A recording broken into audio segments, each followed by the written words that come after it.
बात का ख्याल है नंदिनी, इस काम में हम दोनों बराबर के शरीक हैं, इसलिए जो बयान तुमने पुलिस को दिया है उस पर अटल रहना।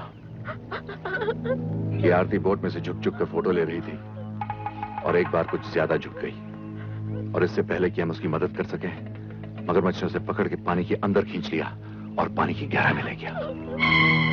समझ गई?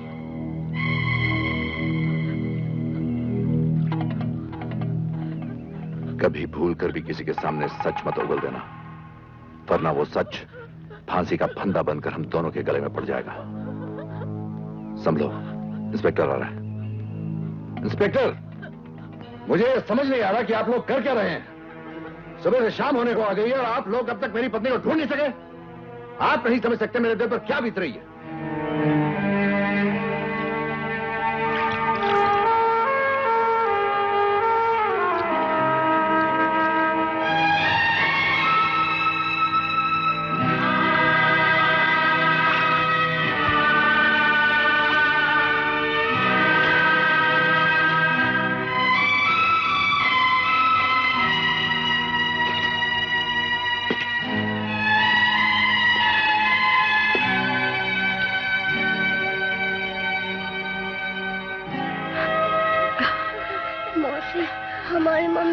क्यों नहीं आई? क्या हमारी मम्मी को मगरमच्छ खा गया? मौसी, क्या मम्मी अब कभी वापस नहीं आएगी? जरूर वापस आएगी। भगवान इतना निर्दयी नहीं है कि मासूम बच्चों से उनकी माँ छीन ले। हम गरीबों से उनके नेक दयालु मालकिन छीन ले। नहीं, वो नहीं मर सकती, वो जरूर वापस आएगी।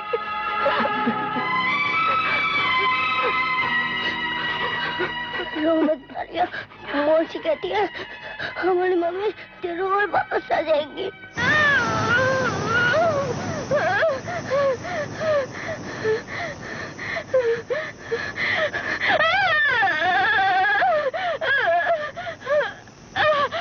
बस बेटी बस।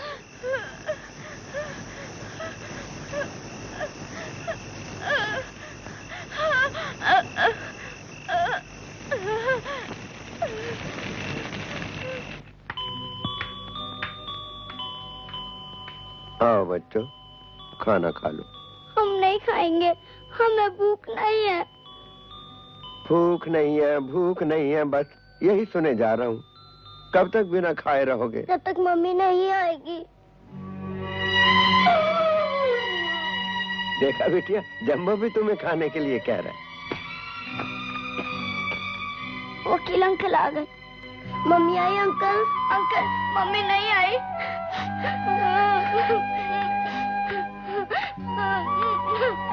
जब से आरती बिटिया गई है, बच्चे एक ही रट लगाए हुए, मम्मी आई मम्मी आई। हर हाट पर, दरवाजे पर नजर टिका देते हैं। अपनी माँ को नहीं देख पाते तो मायूस होकर रह जाते हैं। न ठीक से खाना खाते हैं, न सोते हैं, न स्कूल जाते हैं। मुझसे इनकी हालत देखी नहीं जाती। अब आप ही ने समझाइए ना वकील साहब। अच्छे बच्चे ऐसा नहीं करते बेटे। तुम अपनी मम्मी से बहुत प्यार करते हो ना? तो स्कूल नहीं जाओगे, खाना नहीं खाओगे तो मम्मी नाराज हो जाएंगी और फिर वो कभी नहीं आएंगी बेटे। अगर हम खाना खाएंगे, स्कूल जाएंगे तो हमारी मम्मी वापस आ जाएगी।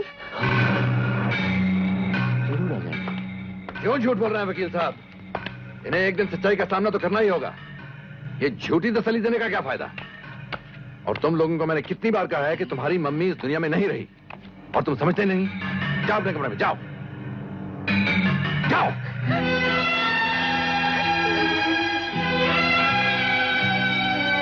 मिस्टर संजय, आपको बच्चों के साथ इस तरह से पेश नहीं आना चाहिए। उन्हें प्यार की जरूरत है। उनकी क्या जरूरत है आपसे बेहतर मैं जानता हूं। उनका बाप मैं हूं, आप नहीं। ये बात याद रखिएगा। वकील साहब, इसकी बातों का बुरा मत मानिएगा। बेचारा क्या है, उसका दिमागी संतुलन ठीक नहीं है, जरा परेशान रहता है वो। कुछ ज्यादा ही परेशान है।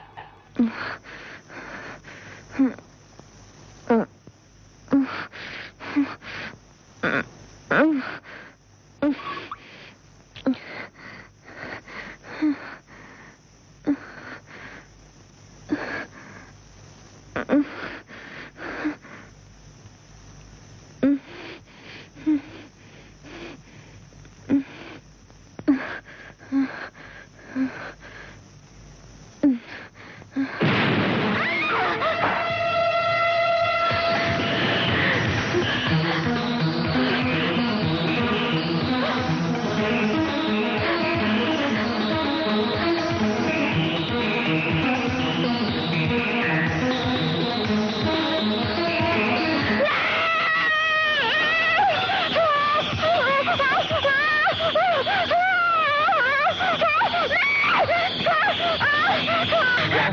हुआ बेटी, क्या हुआ? उसने मुझे धकेल दिया बाबा, मुझे धकेल दिया उसने।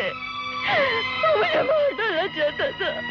मैं हाथ बढ़ाकर मदद के लिए चिल्ला रही थी, लेकिन वो दोनों खड़े मेरी मौत का तमाशा देख रहे थे बाबा।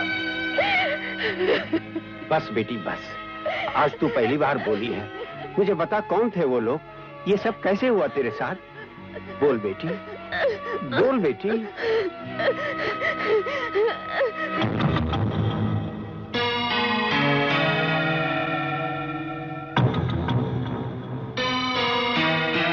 आइए मिस्टर संजय, क्या बात है? बहुत परेशान लग रहे हैं आप। परेशान तो हूं वकील साहब, और न जाने कब तक आपका और आपके कानून का ये तमाशा चलता रहेगा। बैठिए। कानून कभी कोई तमाशा नहीं करता, बल्कि अपनी हर जिम्मेदारी को बखूबी निभाता है और दूसरों की जिम्मेदारियों को कोई अहमियत नहीं देता। आरती को जाना था सो चली गई, और मुसीबत में मैं फंस गया हूं। आपके कानून को अच्छी तरह पता है कि आरती 2 बच्चे भी छोड़ गई है, जिनकी देखभाल की जिम्मेदारी आपके कानून पर नहीं, मुझ पर है। इतना बड़ा कारोबार है, करोड़ों की जायदाद है, और मुझे अभी तक इतना भी हक नहीं मिला कि मैं उसकी देखभाल कर सकूं। आखिर मैं कोई गैर नहीं, आरती का पति हूं। आपको कानून की एक बारीकी का पता नहीं है मिस्टर संजय। क्या बारीकी? कानून कहता है कि जब तक किसी इंसान की लाश मिल नहीं जाती, तब तक उसे मुर्दा नहीं करार दिया जा सकता। और अगर लाश मिले ही ना तो इस हालत में 7 साल इंतजार करना होगा। 7 साल? जी हाँ,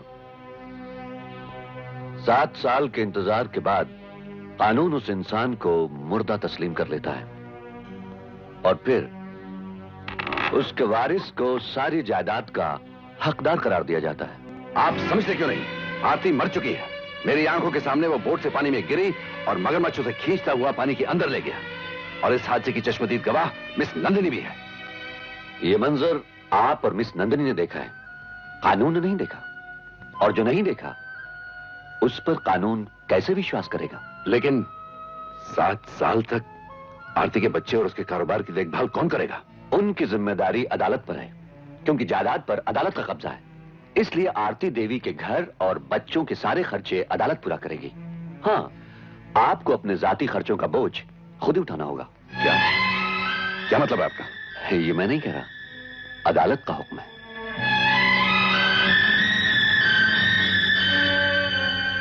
एक खास बात और सुन लीजिए मिस्टर संजय, अगर इस दौरान आपने दूसरी शादी कर ली, तो आरती परिवार के साथ आपका कोई रिश्ता नहीं रह जाएगा।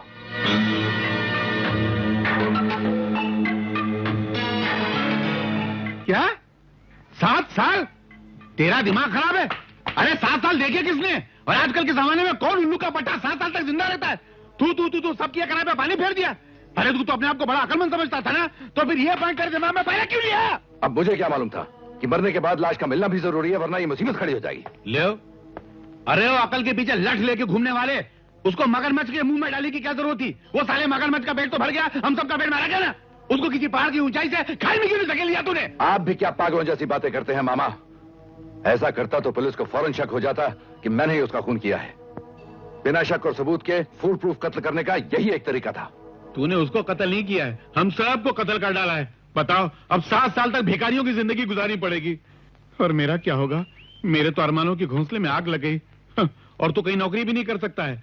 करोड़पति बीवी का पति अगर कहीं काम करेगा तो इज्जत का जनाजा निकल जाएगा। ए माँ, मेरा तो हार्ट फेल हो जाएगा। नहीं, मैं गोली खा लूं, नहीं तो वाकई मेरे को हार्ट अटैक हो जाएगा। ना खा लूं। ये क्या है? ये झिंगुर बाने की गोली मेरे जेब में किसने रख दी है? चाचा जी। कौन चाचा जी? आप चिंता क्यों करते हो? मैं हूं ना। अरे तू क्या करेगी? तू लड़की है, कोई नोट छापने की मशीन थोड़ी जो मेरी कड़की दूर कर देगी। नंदनी चाचा जी, चाचा जी मत बोल। मेरी बात सुनिए। अगर संजय काम नहीं कर सकता, उसकी इज्जत में फर्क पड़ता है। मैं तो कर सकती हूँ ना, मैं तो पहले से ही कर रही हूँ। संजय के लिए और करूंगी, पैसे की कोई चिंता नहीं होगी। अरे वाह, तुम कितनी अच्छी हो। सुनो, तुम्हारी कोई चाची वाची नहीं? क्यों? उसका मेरे साथ चक्कर चला तो मेरे लिए काम करेगी तो मेरा भी खर्चा पानी निकल जाएगा। आपके खर्चे को भी मैं संभाल लूंगी।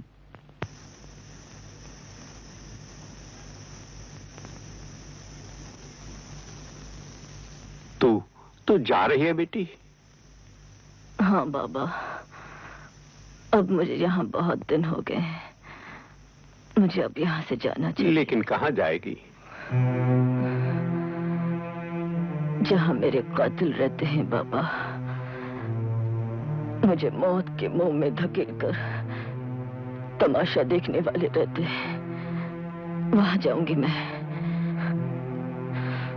अब मेरी इस उजड़ी हुई जिंदगी का एक ही मकसद है, बदला, इंतकाम। उन पापियों से बदला भगवान लेगा, उनके पापों का फल देकर ही रहेगा। नहीं बाबा, उनके पापों का फल उन्हें मैं दूंगी, उनसे बदला मैं अपने हाथों से लूंगी। उन्होंने मेरा दुगना खून किया है बाबा, एक मेरे शरीर का और दूसरा मेरे विश्वास का। मेरे बच्चों का सहारा बनने की उम्मीद दिलाकर शराफत के झूठे जाल में फंसकर सिंदूर की जगह मेरी मांग में खून भर दिया। उसने एक औरत को धोखा दिया है बाबा, एक माँ को उसके मासूम बच्चों से जुदा करके तड़पाया है। मैं उसे नहीं छोड़ूंगी बाबा, नहीं छोड़ूंगी। दुनिया समझती है कि औरत जात कमजोर है, मैं दुनिया को दिखा दूंगी कि औरत कमजोर नहीं। औरत जब एक बार अपने दिल में इंतकाम लेने की ठान लेती है तो वो उसे पूरा किए बगैर चैन की नींद नहीं सोती। मैं कसम खाती हूँ बाबा, जिस तरह उसने मुझे मारने की कोशिश की, उसी तरह मैं भी उसे मगरमच्छों के बीच फेंक कर उसकी मौत का तमाशा देखूंगी। ठीक है बेटी, तेरी इन बातों को सुनकर यूं लग रहा है जैसे तेरी जबान से शब्द नहीं, तेरे जख्म टपक रहे हैं। तेरी आंखों से आंसू नहीं, इन्हीं जख्मों का खून बह रहा है। और इस बूढ़े में तेरे इस दर्द को सहने की शक्ति नहीं है।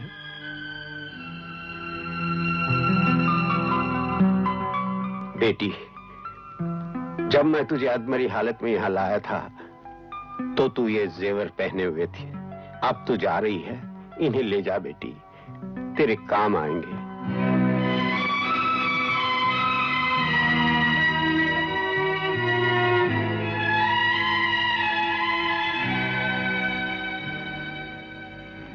इतने दिनों तक तू इस घर में बिल्कुल मेरी बेटी की तरह रही। जब बेटी बाप के घर से जाती है तो बाप हमेशा उसे तोहफा देकर विदा करता है, मगर इस बूढ़े गरीब के पास सिवाय आशीर्वाद के और कुछ नहीं है। नहीं बाबा, ऐसा मत कहिए। आपने अपनी बेटी को वो तोहफा दिया है जो दुनिया में कोई बाप अपनी बेटी को दे ही नहीं सकता।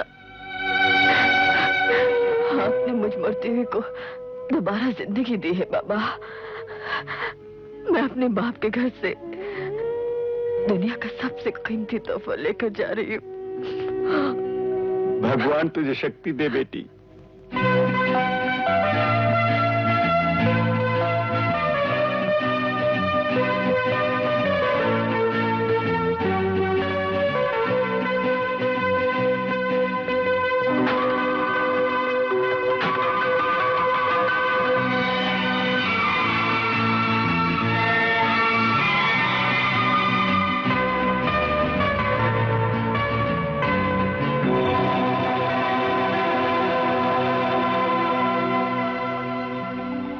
Doctor, I have come all the way from India. cosmetic surgery eliminate these scars completely? Yes. It can easily be done. We'll need an old photograph of yours from before the accident. No, doctor. I don't want just these scars removed. I want to look different. I want a new face.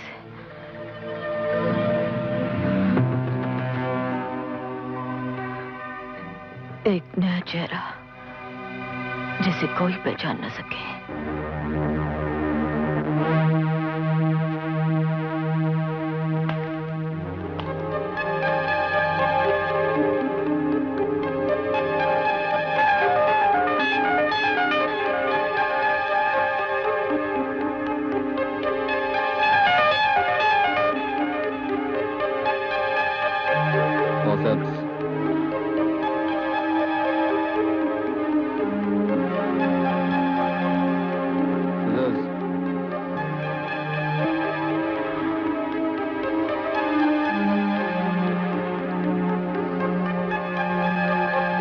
Cotton swab.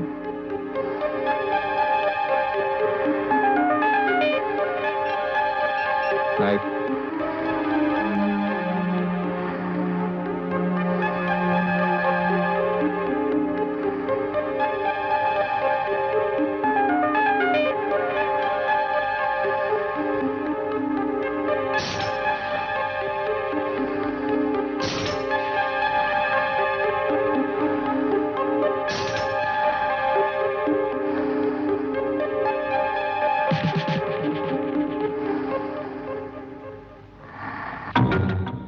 Sanjay, हम शादी नहीं कर सकते, लेकिन साथ रहने से तो दुनिया का कोई कानून हमें रोक नहीं सकता. बस तुम्हें तो एक ही धुन लगी हुई है. जानती हो एक एक कदम फूंक फूंक कर रखना है, वरना वो वकील का बच्चा मुझे यहां से निकाल बाहर करेगा. वो तो सिर्फ एक मौके की तलाश में है. ऐसी हालत बना दी मेरी जैसे नदी में पानी बह रहा हो और किनारे पर किसी प्यासे को बांध कर रख दिया हो. और ये सब इस बदशक्ल औरत की वजह से हुआ है. मरकर भी पीछा नहीं छोड़ा. हटा उस मनुष्य को यहां से. आपने मेरी मम्मी की तस्वीर क्यों फेंकी? नहीं बेटे, तस्वीर नहीं फेंकी. वो तो बात करते करते अंकल का हाथ फ्रेम पर लग गया था, इसलिए गिर गई. हम तुम्हारी मम्मी की तस्वीर थोड़ी फेंकेंगे. आप झूठ बोल रही हैं. मैंने खुद अपनी आंखों से इन्हें तस्वीर फेंकते हुए देखा है. नहीं बेटा, तुम्हें गलतफहमी हो रही है. हाथ मत लगाओ. भाभी, बड़ों के सामने ऐसे पेश आया जाता है? माफी मांगो. नहीं मांगूंगा. मेरी मम्मी की तस्वीर क्यों फेंकी? नालायक, बदतमीज, जुबान चलाता है. ये ले अपनी मम्मी की फोटो.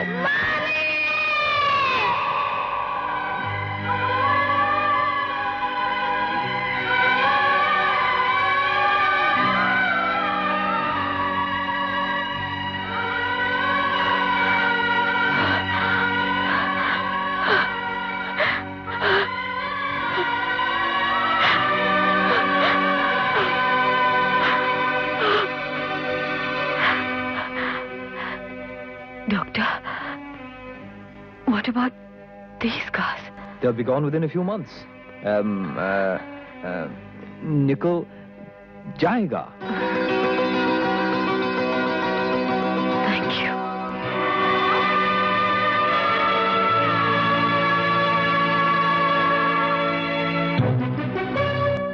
Taxi!